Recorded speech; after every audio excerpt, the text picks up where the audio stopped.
kisa cha Ma'mun na Harun al-Rashid. Alimchukua mtoto wake akiwa yeye ndiye amir kwenye dola ya Abbasia, akamchukua mtoto wake akampeleka kwa mwalimu. Zamani walikuwa wale wafalme wanawaheshimu wanavyoni. Akamwambia, huyu nataka umwelimishe huyu, natarajia atakuwa kiongozi, nikifa mimi atabeba masulia, sitaki liwe bumbubumbu. Kwa hivyo mpe elimu huyu ili aweze kuwa kiongozi mzuri baada yangu. Mwalimu akasema sawa.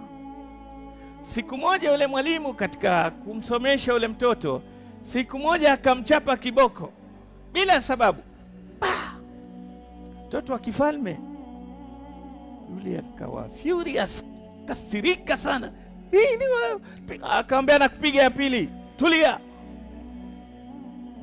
Akavumilia mtoto na aletwa na babake. Ikapita miaka 20, huyu akatawala, akawaende amiri, sasa ndiyo kiongozi. Siku moja akauliza, yule maalim fulani yupo? Akaambiwa yupo. Kamlete.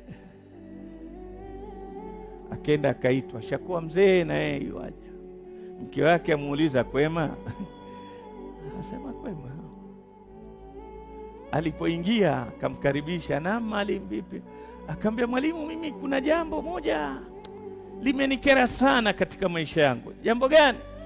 Wakumbuka ulinipiga kiboko bila sababu wewe miaka 20. Usiseme ni mtoto. Wajua jamani, ukiandika wanasema al-ilmu fi sighar kan-nakshi ala al-hajar.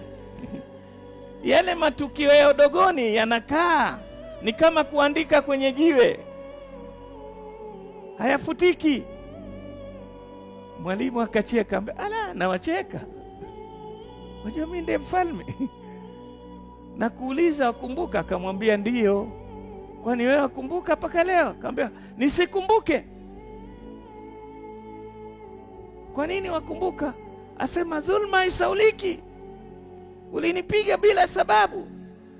Akamwambia hapana, niliambiwa na babako nikufundishe. Ile ilikuwa katika somo la viboko.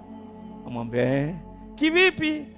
Akamwambia kama wewe kiboko kile kidogo cha shule miaka 20 waona ni cha dhulma, huku kisahau raia wako ukimpokonya ploti au shamba lake hatosahau kuisha. Ukamfunga mtu jela bila sababu hatosahau maisha. Ukafanya vile vile kwa kuwa wewe ni mfalme, utafanya. Ujue kwamba hiyo ni dhulma. Hararatu dhulmi la tunsa, uchungu wa dhulma hausahauliki. Ni somo si somo? Waweza kumwona umemdhulumu mtu na amenyamaza, ametulia, lakini kumbuka hatari yake ni kubwa.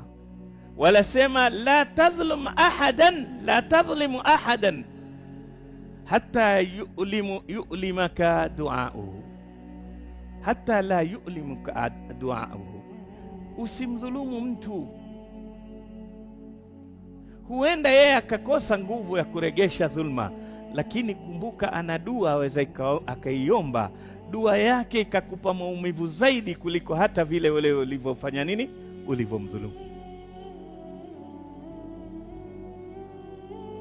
Na haya maisha, subhanallah, mara nyingine waweza ukamiliki kwa njia ya dhulma, ukamiliki vingi. Una uwezo ukafanya, ukafoji makaratasi, ukampokonya mtu shamba lake, ukafanyaje, una nguvu, una sauti, lakini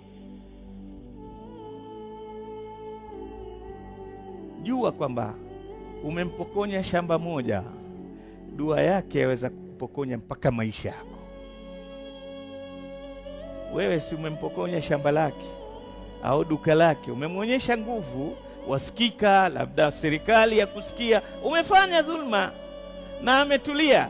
lakini akainua mikono kwa Allah, ile dua yake ikakupokonya mpaka uhai.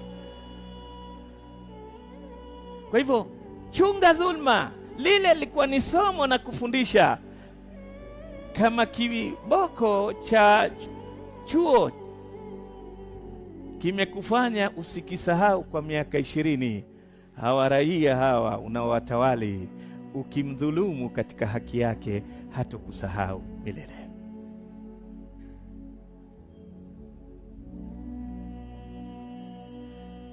Kwa hivyo ninachokusudia ni kwamba hivi viungo, matamanio ndiyo yametawali nafsi, na nafsi ndio inakutuma utamani kile, utamani kile, utamani kile.